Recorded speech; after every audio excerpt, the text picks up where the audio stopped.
स्वागत है दोस्तों आप सभी का अपने YouTube चैनल में। और आज फिर से मैं लेकर आया हूं क्लास 10 के विद्यार्थी के लिए मैथ का। ठीक है, मैथ का बहुत ही ज़्यादा महत्वपूर्ण MCQ प्रश्न जो आपके टर्म 1 2022 थे, इसके टर्म 1 एग्जाम को बेहतर और सबसे आसान बनाने वाला है।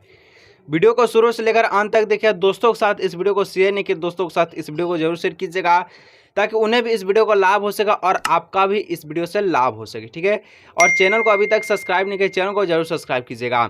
आज की इस वीडियो बहुत ही ज़्यादा इंपॉर्टेंट होने वाला, क्योंकि आप सभी के लिए मैथ का बहुत ही ज़्यादा इंपॉर्टेंट MCQ क्वेश्चन लेकर आए हैं जो आपके 2022-23 के टर्म 1 एग्जाम को बेहतर बनाया। चलिए आज के इस वीडियो को स्टार्ट करते हैं। ठीक है, वीडियो को अंत तक देखिएगा और यह हर एक प्रश्न जो आपके बोर्ड एग्जाम के लिए बेहतर होने वाला है, क्योंकि इसमें से आपका जो बोर्ड एग्जाम में प्रश्न जो पूछेगा ही पूछेगा। ठीक है, तो पहला प्रश्न यहाँ पर देख लीजिए कि AP जो है यहाँ पर दिया गया। ठीक है, 3/2 है, 1/2 है, -1/2 है, -3/2 के लिए क्रमशः।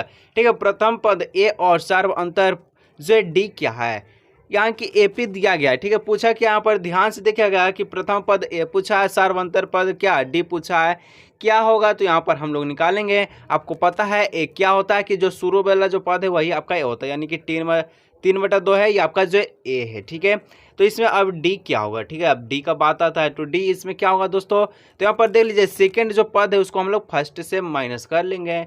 क्या करना है यहाँ 1/2 को माइनस जो है 3/2 से करना है। ठीक है, 2 का एलसीएम कितना होगा, आपको पता है कि जो है 2 का एलसीएम 2 होगा। ठीक है, उसके बाद ऊपर में 1 है। ठीक है, 1 - 3, 1 में से अगर आप 3 को घटाइएगा तो कितना आएगा, -2 आएगा। नीचे में 2 है, -2/2। ठीक है, इसको काटेंगे कितना आएगा, -1 आएगा। यानी कि आपका जो A जो है 3/2 आया और D कितना आया, -1। यानी कि C ऑप्शन में देखिए 3/2 और -1 ये आपका राइट आंसर हो जाए। ठीक है, देखिए बोर्ड एग्जाम के लिए बहुत इंपॉर्टेंट है, दोस्तों के साथ जरूर शेयर कीजिएगा और आप जो इस प्रश्न को घोट कर एकदम पी लीजिएगा। ठीक है, बहुत इंपॉर्टेंट प्रश्न है 2 नंबर। ठीक है, यहाँ पर देख लीजिए कि AP जो आपका, ठीक है, 10, 7, 4 का 30वां पद है। केमा पद पूछा है, 30वां पद पूछा है। हम लोग लगाते हैं फॉर्मूला, लगाते हैं आप सभी के सामने, यानी कि A हमारा 30वां पद पूछा। ठीक है, तो A हम लोग 30 रखेंगे, यहाँ पर A हम लोग 30 रख दीजिए। फॉर्मूला इसका शॉर्ट लगा दीजिए, क्या A प्लस हम लोग लगाएंगे कितना, आपका 30 से घटा देंगे 29 और यहाँ D लगा देंगे। ठीक है, A हमारे कितना है, तो A आपको पता है कि यहाँ 10 से शुरू वाला पद हम लोग का 10 दिया गया है, प्लस 29 का 29 लिख देंगे। ठीक है, D है। ठीक है, तो D कितना है, 7 में से 10 को घटाइएगा कम -3 आएगा। ठीक है, तो गुना कर लेंगे -3 से, 29 को -3 से गुना कीजिएगा कितना आएगा, पहले हम लोग 10 लिखते हैं। ठीक है, 10 + 29 में -3 से गुना कीजिएगा -87 आएगा। ठीक है, तो यहाँ पर जो आपका 10 में से -87 को घटाना है तो कितना आएगा दोस्तों, -77 आएगा। ये आपका राइट आंसर हो जाएगा। बोर्ड एग्जाम के लिए बहुत इंपॉर्टेंट ही प्रश्न है। ठीक है, इसको VVI इंपॉर्टेंट कर लीजिएगा। आगे बढ़ते हैं हम लोग नेक्स्ट प्रश्न यहाँ 3 नंबर की ओर कि AP जो आपका, ठीक है, AP आपका 5, 7, 9, 11 का कौन सा पद 27 होगा, और ये भी आपके लिए बहुत इंपॉर्टेंट है। ठीक है, जितना भी प्रश्न आज बताएंगे बहुत इंपॉर्टेंट है। तो यहाँ पर देख लीजिए कि कौन सा पद 27 होगा। ठीक है, यानी कि यहाँ पर AN का जो वैल्यू है, ठीक है, कितना दिया गया, 27 दिया गया है, हम लोग लिख लेते हैं। ठीक है, फॉर्मूला क्या होता है इसका फॉर्मूला होता है A + N - 1। ठीक है, N-1 और यहाँ पर D, तो 27 का 27 लिख लेंगे। A कितना है, 5 है। ठीक है, प्लस N हम लोग का निकालना है। ठीक है, N हम लोग को निकालना है, N-1 लिख लेंगे। D कितना है, यहाँ पर जो है 7 में से 5 को घटाइएगा तो 2 आएगा। ठीक है, यानी कि 27 का 27 यहाँ पर अभी नहीं लिखेंगे हम लोग, क्योंकि यहाँ पर देख लीजिए इधर हम लोग लाएंगे 5 को तो ये माइनस में चल जाए। ठीक है, 27 में से 5 जाए तो 22 होगा। ठीक है, 22 यहाँ पर हो जाएगा बराबर N-1। ठीक है, गुना में 2। अगर हम लोग 2 को इधर लाएंगे तो भाग में जाएगा, 2 को यहाँ से काटिएगा तो 11 बार में कट जाएगा और यहाँ पर N-1 बराबर में 11 आएगा। ठीक है, तो यहाँ पर हम लोग जो है क्या करेंगे, N रखेंगे। ठीक है, तो यहाँ पर N रखेंगे तो हम लोग 1 को इधर लाएंगे तो प्लस हो जाए। ठीक है, यानी कि 11 में 1 को जोड़ देंगे तो कितना आ जाएगा, 12। यानी कि N जो आपका 12 आया। ठीक है, 12वां पद आपका जो है 27 होगा। ये आपको निकाल के भी देख सकते हैं तो आपका आंसर जो है सही हो जाए। ठीक है, नेक्स्ट है देख लीजिए 4 नंबर का जो प्रश्न है कि AP 8, 3, ठीक है, -2 के प्रथम 22 पदों का योग क्या होगा। ठीक है, योग पूछा गया है, इसका फॉर्मूला भी आप सबसे हो सकता है पूछेगा एग्जाम में। ठीक है, तो इसका फॉर्मूला भी आपको याद होना चाहिए, क्या होगा, SN बराबर होता है योग का फॉर्मूला। ठीक है, N/2 यहाँ पर ब्रैकेट 2a+, ठीक है, 2a+ n-1 और यहाँ पर क्या हो जाएगा, d हो जाएगा। ठीक है, तो यहाँ पर n कितना 22 दिया गया है, 22 को हम लोग लिखते हैं 22/2 और यहाँ पर 2 को 2 लिखेंगे। ठीक है, तो a कितना यहाँ पर प्रथम में 8 है। ठीक है, तो 8 यहाँ लिख लेंगे। ठीक है, उसका बाद प्लस का साइन प्लस देंगे।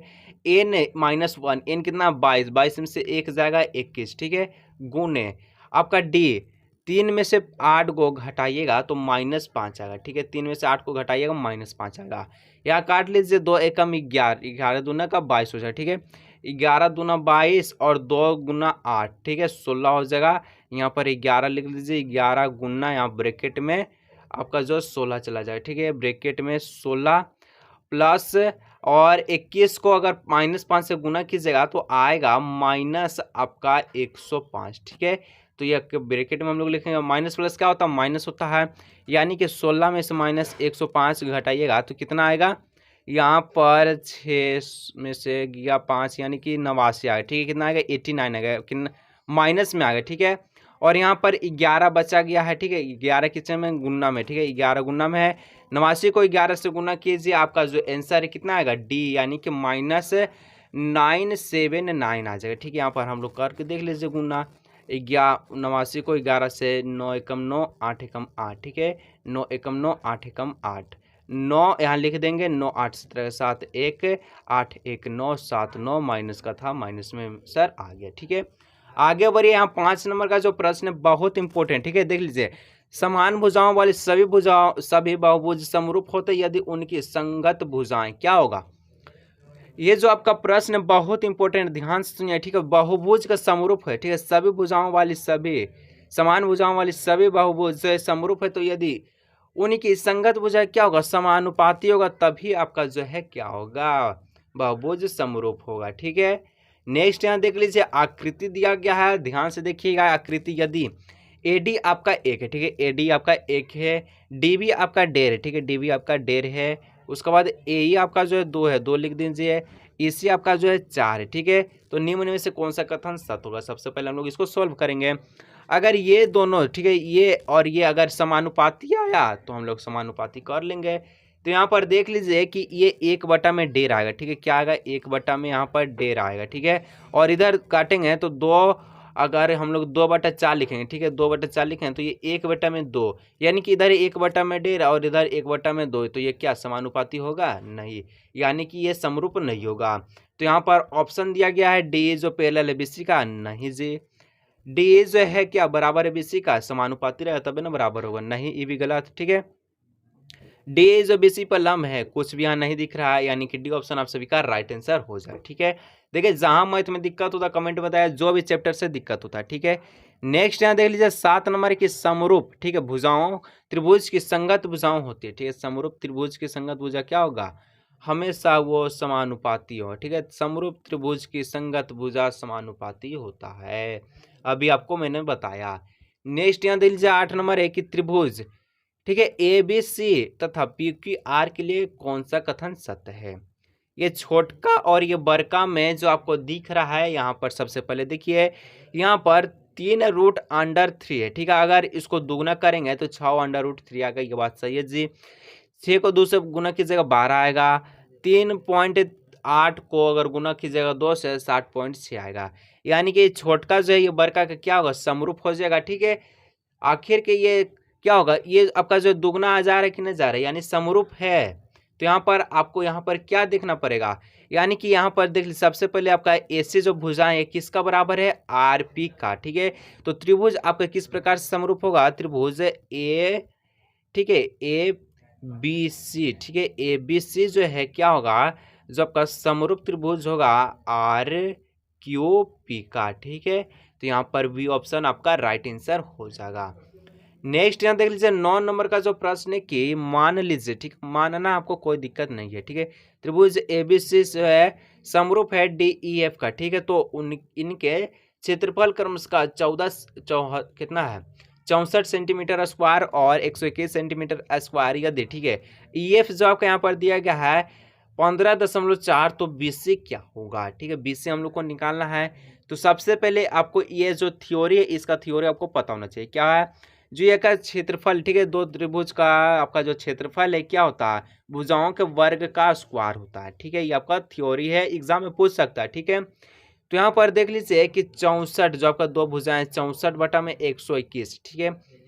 और यहाँ पर आपका जो 20 से पूछा गया, ठीक है, यानी 20 से पूछा और EF आपका जो दिया गया है इतना, ठीक है। तो बराबर में हम लोग लिखेंगे कितना, 20 से लिख लेंगे और EF का जो मान है हम लोग लगा देते हैं 15.4 है, ठीक है।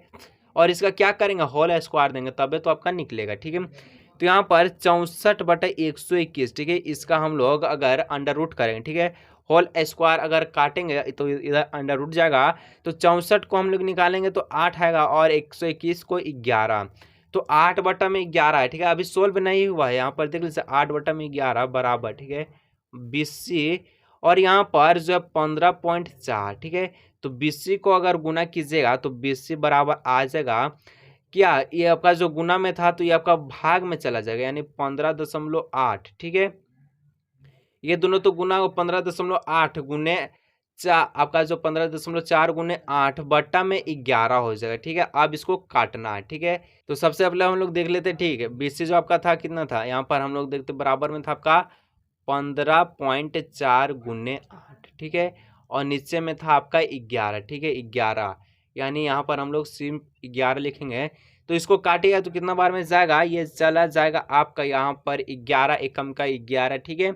और 11 चौके 44, यानी 1.4 को अगर 8 से गुना कीजिएगा तो कितना आएगा, 1.4 को 8 से गुना कीजिएगा तो कितना आएगा, गुना कर लीजिए यहाँ पर, तो 8 चौके 32 का 2, हाथ में 3, ठीक है, 8 और 3 कितना हो जाएगा, 11 एकम का पॉइंट, ठीक है, यानी कि ए ऑप्शन आपका सही हो जाएगा, ठीक है। और ये भी प्रश्न जो आपका बहुत इंपॉर्टेंट है, ठीक है, इसलिए आपको जो बता रहा हूँ इतना सोल्व करके, ठीक है, कोई भी ऐसे नहीं बताएगा, इसीलिए वीडियो को लाइक करिए, चैनल को जरूर सब्सक्राइब कीजिएगा, ठीक है। 10 नंबर यहाँ पर प्रश्न है कि एक समबाहु त्रिभुज की भुजाएं, ठीक है, 20 सेंटीमीटर उसके शीर्ष से जो है लंब की लंबाई होगी। ये आपको मैं दूंगा, आपको इसका आंसर कमेंट में बताना है और इसको मैं सोल्व करके आपको बताता हूँ, ठीक है। तो इस प्रकार का हमारा जो समबाहु त्रिभुज दिया गया, समबाहु त्रिभुज की एक भुजा 20 है, ये 20 है, तो यहाँ भी क्या होगा, ये भी 20 होगा, ये भी 20 होगा कि नहीं होगा, ठीक है। और एक बात पूछा, उसके शीर्षलंब की लंबाई पूछा है दोस्तों, ठीक है। यहाँ पर हम लोग बनाते हैं सबसे पहले जो आपका बड़ा समबाहु त्रिभुज, ठीक है, तब आपको समझ में आए, ठीक है। ये रहा आपका सबसे बड़ा समबाहु त्रिभुज, यहाँ पर हम लोग एक लंब डालते, ठीक है, लंब यहाँ पर हम लोग डाल दिए। भुजा जो आपका 20 सेंटीमीटर है, ये भी आपका 20 हो गया, और ये आपका पूरा जो है ये आपका 20, ठीक है। अगर आप लंब खींचिएगा, ठीक है, ध्यान से सुनिएगा, तो ये भुजा और ये भुजा क्या होगा, आपस में बराबर होगा, ठीक है। यानी कि 20 को हम लोग दो भागों में बांटेंगे तो ये भी भुजा आपका 10 हो जाएगा और ये भी भुजा आपका 10 हो जाएगा, ठीक है। अब क्या करना है आपको, जो यहाँ पर जो ये लंब, इसका जो आपको पूछा है, ठीक है, इसका लंबाई कितना होगा, तो आपको पाइथागोरस प्रमेय का प्रयोग लगाना है। यहाँ पर जो है ये आपका कर्ण हो गया, ये आपका 90 डिग्री का कोण हो गया, ठीक है। लंब पूछा है, आपका बेस दिया गया है, तो फॉर्मूला लगा दीजिए, आपका आंसर आ जाएगा, ठीक है। आपको फॉर्मूला बताते हैं, ठीक है, एच स्क्वायर बराबर होता है क्या, पी स्क्वायर होता है, ठीक है, प्लस बी स्क्वायर होता है, जो आपका वैल्यू था बैठा दीजिए, आपका जो है मान निकल जाएगा। और इसका आंसर सभी कोई कमेंट में बताया, देखेंगे कौन कौन विद्यार्थी जो है क्लास 10 में टॉपर बनना चाहते हैं या फिर फर्स्ट रैंक प्राप्त करना चाहते हैं, इसका आंसर आपको कमेंट में बताना है, ठीक है। और अगर आज के इस वीडियो अच्छा लगता है, वीडियो को लाइक करते हुए दोस्तों के साथ शेयर करते हुए चैनल को जरूर सब्सक्राइब कीजिएगा। तो चलिए हम लोग मिलेंगे इसी तरह एक और नए वीडियो में।